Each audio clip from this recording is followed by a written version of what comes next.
हाँ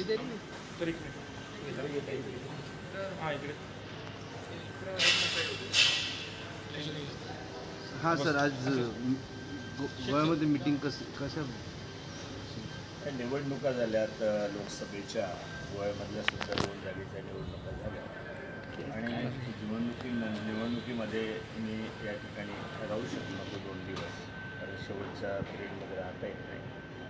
आणि त्यानंतर इथे नेमकं कसं मतदान झालं, काय झालं, तसं प्रमुखांशी सर्वांसोबत चर्चा करण्याच्या उद्देशानं आज मी गोव्यामध्ये आलो आणि सर्वांशी सकाळपासून सर्वांशी चर्चा केली की नेमकं काय परिस्थिती आहे आणि पुढे संघटनात्मक दृष्टिकोनातून सुद्धा काय आपल्याला पावलं उचलायला पाहिजे त्याही संदर्भात चर्चा झाली. एकूण चांगली चर्चा झाली. बऱ्याच वेळेपर्यंत आम्ही चर्चा करत होतो. परत आता 4 वाजता आज एक महत्त्वाचा जो कार्यक्रम आहे, जो उद्देश की गोव्याच्या संदर्भामध्ये जे या ठिकाणी गोव्याची निर्मिती झाली त्याही दृष्टिकोनातून जो कार्यक्रम आयोजन केला होता, म्हणजे लिमिटेड मर्यादित कार्यक्रम आहे, असं काही फार मोठा कार्यक्रम घेतलेला नाही, परंतु त्यालाही मी 4 वाजता उपस्थित राहणार आहे. तर स्थानिक सर्व नेते त्या कार्यक्रमाला उपस्थित राहतात. सगळ्यांनी काम केलं नाही इलेक्शनला, काय असं काँग्रेसच्या सगळ्या कार्यकर्त्यांनी काम केलं. त्याच्यानंतर आमच्याकडे जे काही रिपोर्टिंग कोणी काम एखाद्याने केलं नसेल तर ते अद्यापर्यंत काही आलं नाही, त्याची माहिती मिळेलच. पण एकूणच कुठल्या विधानसभा क्षेत्रामध्ये कशा पद्धतीनं काम झालं, कशा पद्धतीनं मतदान झालं, याच्याबद्दलचा सर्वसाधारण एक चर्चा आढावा त्या संदर्भात घेतलेला आहे. काय जिकायची कसं काय कॉन्फिडन्स कसं आहे तुमचं? 100% दोन्ही काँग्रेसच्या सीटा लागतील अशा प्रकारचा विश्वास स्थानिक नेत्यांनी कार्यकर्त्यांनी दिलेला आहे. आम्हाला खात्री आहे ज्या पद्धतीनं BJPचा जे अलीकडे आपण पंतप्रधान मोदींचे सुद्धा स्टेटमेंट आपण ऐकतो सर्वजण, तर त्या स्टेटमेंटवरून तर त्यांच्या पायाखालची वाळू सरकायला लागलेली आहे, ते स्पष्ट झालेलं आहे.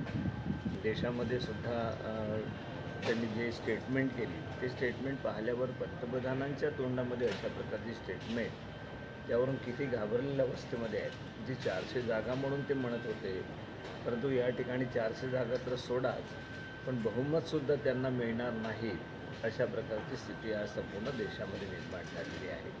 आणि त्या पद्धतीनंच आज त्यांचा जो प्रचार आहे, चुकीच्या आधारावर प्रचार आहे, अत्यंत खोटेपणा त्या ठिकाणी सातत्यानं लोकांसमोर मांडून काहीतरी आता आपली बाजू सावरण्याचा प्रयत्न करत आहेत, पण जनता त्यांच्यापासून त्रस्त झालेली आहे. जी आश्वासनं त्यांनी दिलेली, कुठलीही आश्वासनं त्यांनी पूर्ण केलेली नाही आहेत. पण अशा परिस्थितीमध्ये जनता त्यांच्यासोबत नाही आहे, ते चित्र निर्माण झालेले आहेत. ते कितीही प्रयत्न करत असतील, वेगवेगळ्या पद्धतीने त्यांचे प्रयत्न चालू आहेत. कोणत्यावर दडपण आणणं, या ठिकाणी सुद्धा गोव्यामध्ये अनेकांवर त्यांनी दडपण आणण्याचा प्रयत्न केला की आतून त्यांच्याकडे राज्य सरकार आणि केंद्र सरकार असल्यामुळं अनेकांच्या धंद्याच्या उद्योगाच्या संदर्भामध्ये सुद्धा त्यांनी तुमचा उद्योग बंद करू, तुमचे कामं बंद करू, तुम्ही आमच्यासोबत आलं पाहिजेत करून अशाही परिस्थितीमध्ये काँग्रेसचा कार्यकर्ता अत्यंत मजबूत राहिला, मजबूतीनं काम केलं.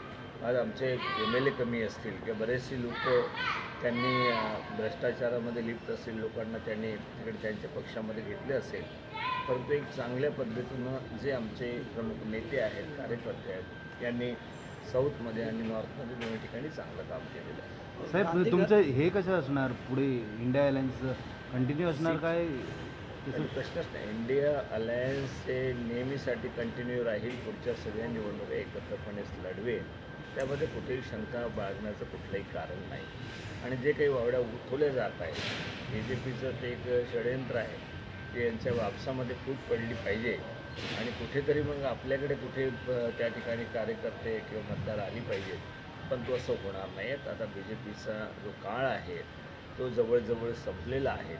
याच्या पुढचं चित्र हे सर्व धार्मिक, सर्व समाजाला सोबत घेऊन जाणारे जे पक्ष असेल किंवा समविचारी पक्ष असतील त्याच पक्षाला भविष्य आहेत, ते आता उघड झालेले आहेत. आपण सुद्धा वेगवेगळ्या बातम्या ऐकतात, वर्तमानपत्रंसुद्धा आपण वाचतात, त्या ठिकाणी प्रिंट, इलेक्ट्रॉनिक मीडिया असेल, सोशल मीडियामध्ये सुद्धा आज आपण पाहिलंच चित्र बदललेलं आहे.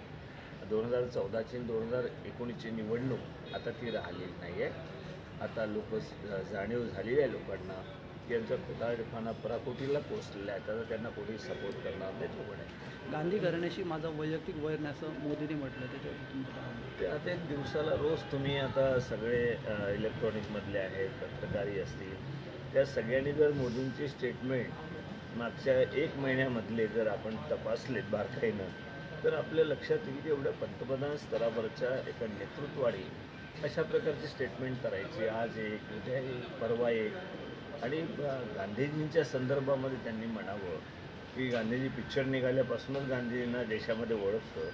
किती लाजिरवाणं प्रकार हे आहे की एका पंतप्रधान आहे देशाचं, ज्यांनी स्वातंत्र्याचं नेतृत्व केलं, या देशाला स्वातंत्र्य मिळालं, आणि त्यांच्या संदर्भामध्ये अशा प्रकारचे शब्दप्रयोग उपयोगी त्यांनी जे आणले, तर मला तरी वाटते लोकांच्या मनामधून ते उतरलेले आहेत. एक नाही अनेक स्टेटमेंटवरून आपल्या सर्वांना दिसून येतं.